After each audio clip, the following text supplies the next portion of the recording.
Well, of the two movies I've seen in the last 6 months or so that were finished by a completely different filmmaker than started it, this one has the seams showing less.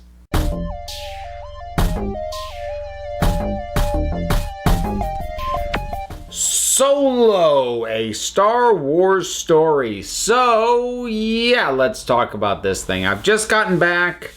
It's not a train wreck. Which, honestly, that alone is better than it had any right to be if you've been following the behind-the-scenes stuff at all and how much of the thing had to be reshot on top of how questionable an idea it is in the first place. It is solidly put together. It flows well. The key performances work. It's fine. It's not bad. I've actually been spending the last hour or so trying to figure out why this movie doesn't quite work for me. And there's a few instances here and there where I can firmly point to issues with the film itself. But I think to a certain extent there are outside forces. There's one thing that I'm not entirely sure, like one of my major complaints, I don't know if it was a problem with the screening I went to.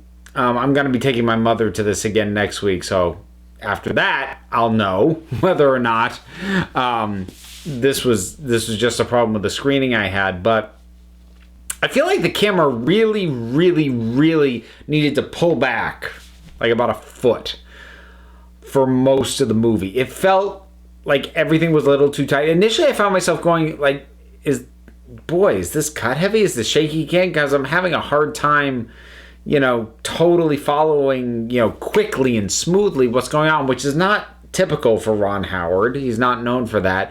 And eventually I realized it's because the camera is in about here when it should be about here. And the result is when it's this close, when stuff's going on, it's much harder to parse out because you don't have a proper view of the thing. Again, though, it was so consistent across a lot of the movies, I have to wonder if something went wrong with like the aspect ratio in the projection booth or something. I don't know. But if that is actually how the movie is, that's a big problem, or at least it was for me. But the other problem, the trailers kind of ruined it for me. They showed too much. Now, normally when people say the trailer showed too much, they mean like the trailer blew a major plot spoiler. That would be something like, say, the trailers for Terminator Genesis. And yeah, that certainly can wreck a movie. In this case, that's not what I mean. And this also might not be a problem everybody else has.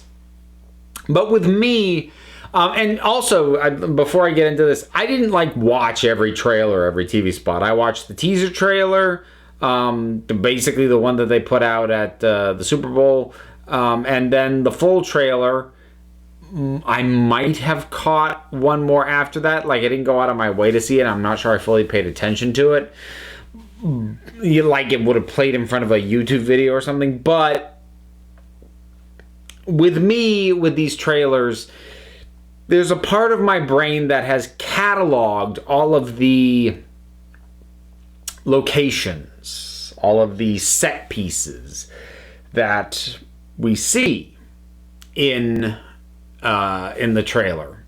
And there's a part of my brain that basically is going through the checklist. Okay, we haven't seen this yet. And as a result, I kind of spoil myself because I think, okay, well, I know we were in this perilous situation, but I know this, and this character are going to survive because later on we see them in a shot in this setting and we haven't been there yet.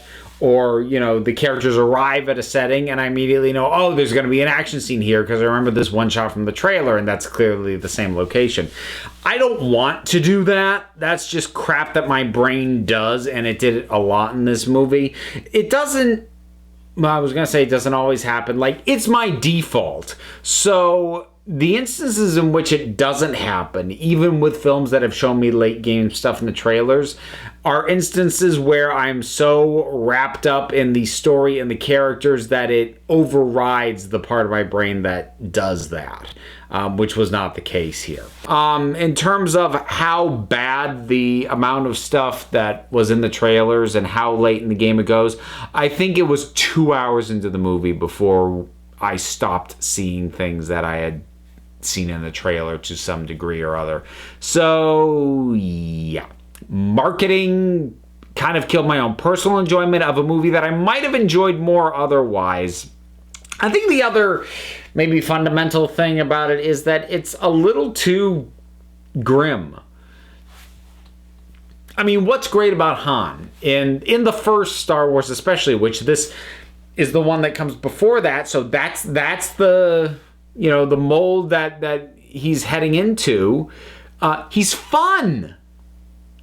And while he's got a little bit of swagger, a little bit of attitude in this, I would like to think that a Han Solo film would have that air of fun spread across it. Like, let's show his world and have that world be fun too. But his world isn't fun. And I understand it's like underground and smugglers and gangsters and all that. I understand that it's dangerous, but it can be dangerous and still be fun. This is too dour.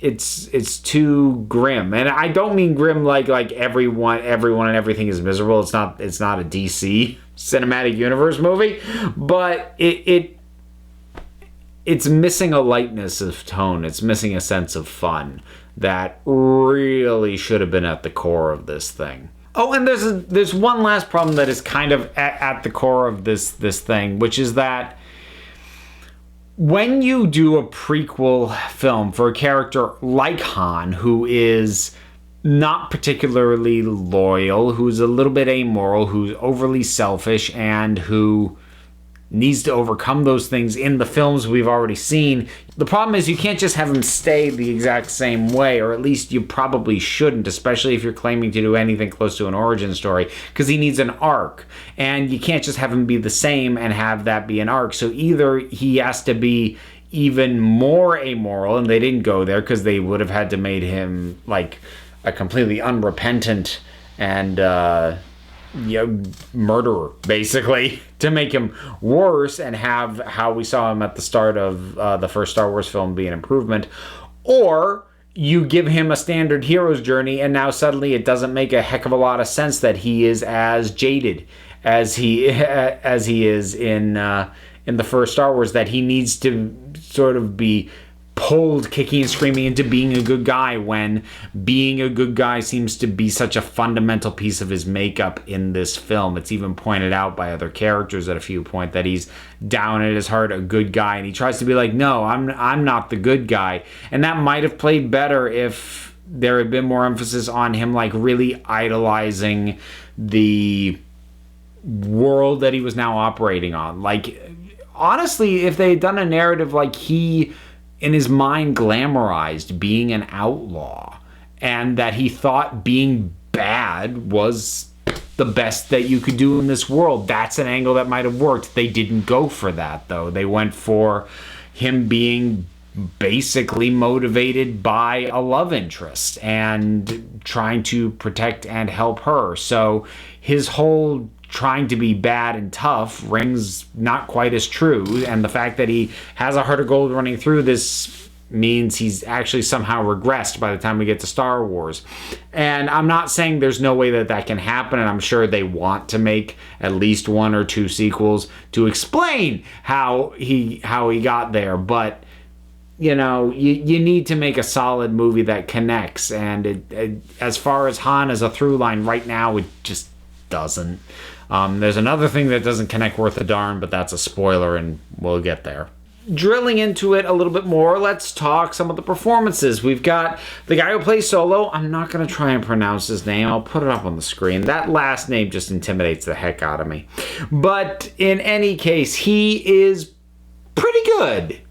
He's not spot on. He doesn't embarrass himself, which, would have been really easy to do.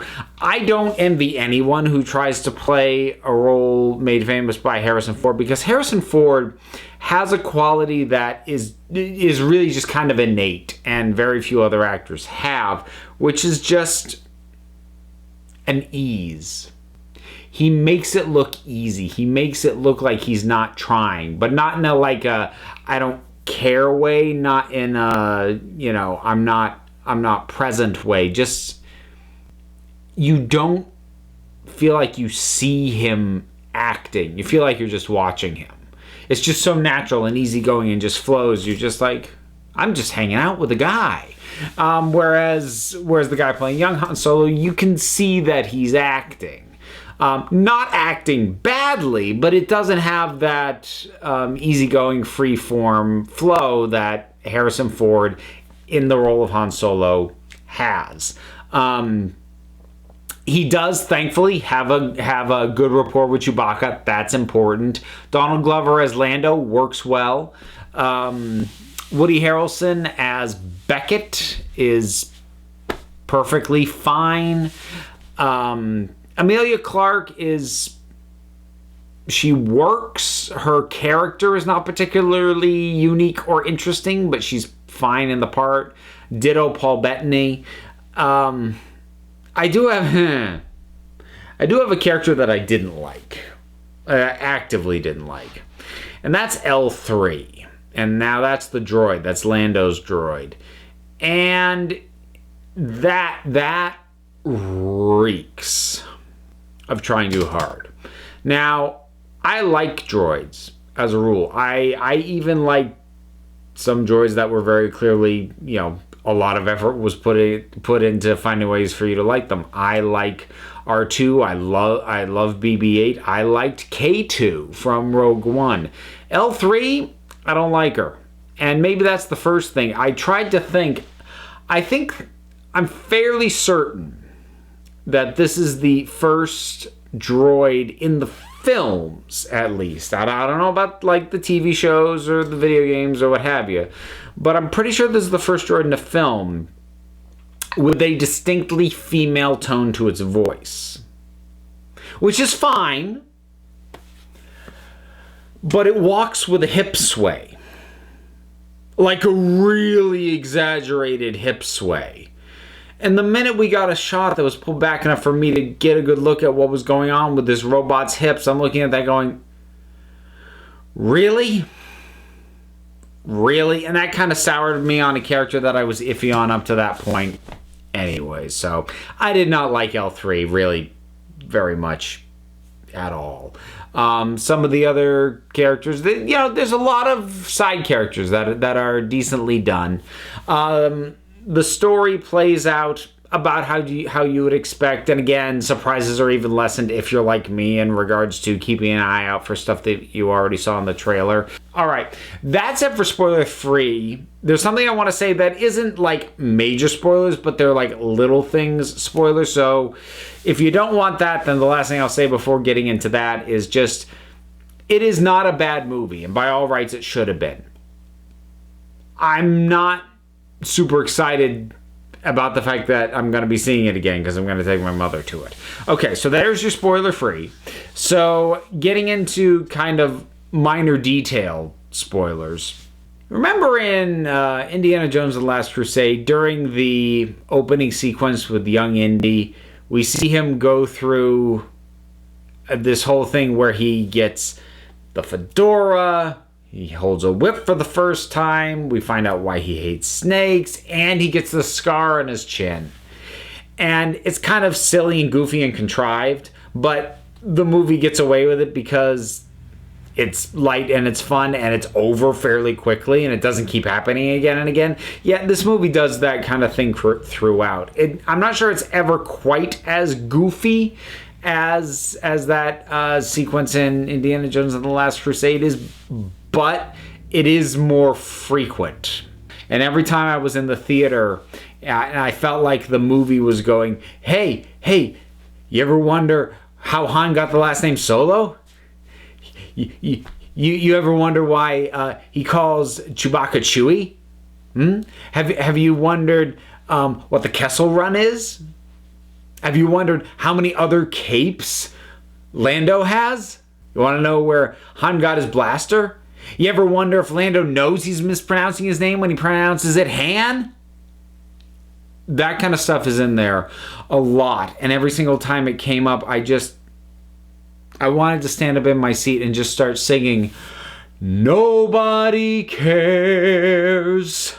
Nobody cares."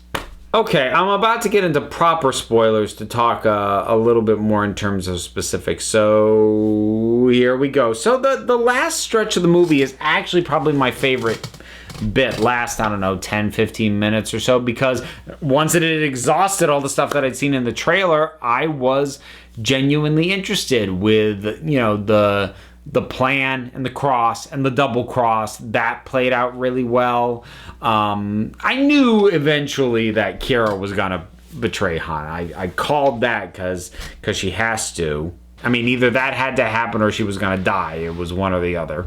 But really, that whole stretch at the end, I was more engaged than I have been with anything else, because, you know, up to that point, like I said, the trailers, they just showed too much. They showed the train job. They showed Han, you know, in the yacht, you know, chatting with Kira. So I knew he was going to run into her there. So that wasn't a surprise.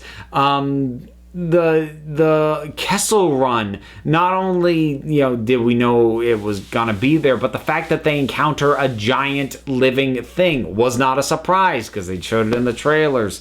But it was nice during that last stretch of the movie to be like, I don't know exactly what's gonna happen. I have a feeling I know how it's gonna play out, and I was mostly right. But it's not like I'm waiting for this shot, now it's gonna happen, now we're about to see that. We haven't seen this yet. Well, in order to see that thing that was in the trailer, this will have to happen first. Oh, and there it is. I knew exactly what was going to happen. So that stuff wasn't going on anymore, so I was enjoying it more right up until the reveal at the very end. That literally made me slap my forehead.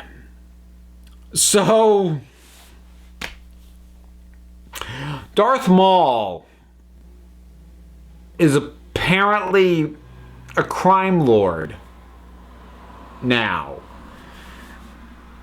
And I'm not excessively shocked at the idea that he's not dead. I mean, I know canonically he was already alive in some of the TV shows. I can't remember if he appeared in both Clone War and Rebels. I didn't really watch either. I've seen like a smattering of episodes on either one. But so the idea that he's alive and with robot legs, I'm like, cool, fine. But the logic doesn't track from Sith apprentice dedicated to the destruction of the Jedi to crime lord. I'm not gonna say you can't get there, but it's not an oh duh logical leap. I mean, I can't just. It's not a safe assumption that if he hadn't died, you know, being cut in half and falling down that hole, that he would rise to the top of a criminal organization whose goals do not seem to automatically line up with what it was he was trying to do before. Maybe if you know the other material, this makes more sense. But as someone who really only watches the movies, I saw that reveal, I slapped my forehead because it seemed just stupid. And the more I thought about it, I'm like, okay, there could be a reason, but like, I can't connect those dots on my own. That's a huge leap, and I can't make it. So that was dumb. That was one of the first, not first, but few things in the movie that was flat out stupid. But other than that, it's just, I think that's really the only spoiler that's all that worth getting into. I'm sure they plan sequels, and they'll show how much Kira disheartens him, breaks his heart, and that'll be what ultimately makes him more of the scoundrel. I'm sure that's the plan and the hope, depending on how this thing does at the box office. And again, it's fine. It's fine. It works. It's not awful, but there isn't a lot that stood out to me. There wasn't a lot that was like, ooh, yeah, more of that, please. Maybe Donald Glover as Lando. But the rest of it, I'm like, this is fine. It's not insulting. except the droid hip swivel. That was in that, and the mall thing. Those are a little insulting. But aside from those, like, overall, the films they're not an embarrassment. It's not as good as Rogue One. I don't know how to compare it to something like The Last Jedi, because The Last Jedi had parts that were amazing, but also parts that were awful, and The Last Jedi's highs are way better than Solo, but its lows are also way lower. So, I don't know, depending on whether you want a roller coaster or just an even keel of white noise, I think ultimately I would probably say Last Jedi is better, but that has to do with my own preference for a flawed movie that's interesting over a predictable one that's just kind of there. And that's sort of Solo. It's about what you'd expect, not much more. It's competent. It's fine. So that's Solo, a Star Wars story. Have you seen it? What did you think about it? Whatever your thoughts are, drop something down in the comments. Let's talk about it. There's all the stuff to do. Like and subscribe and support me on Patreon and follow me on Twitter and Links for all that stuff is down in the description. So until next time, this council is adjourned.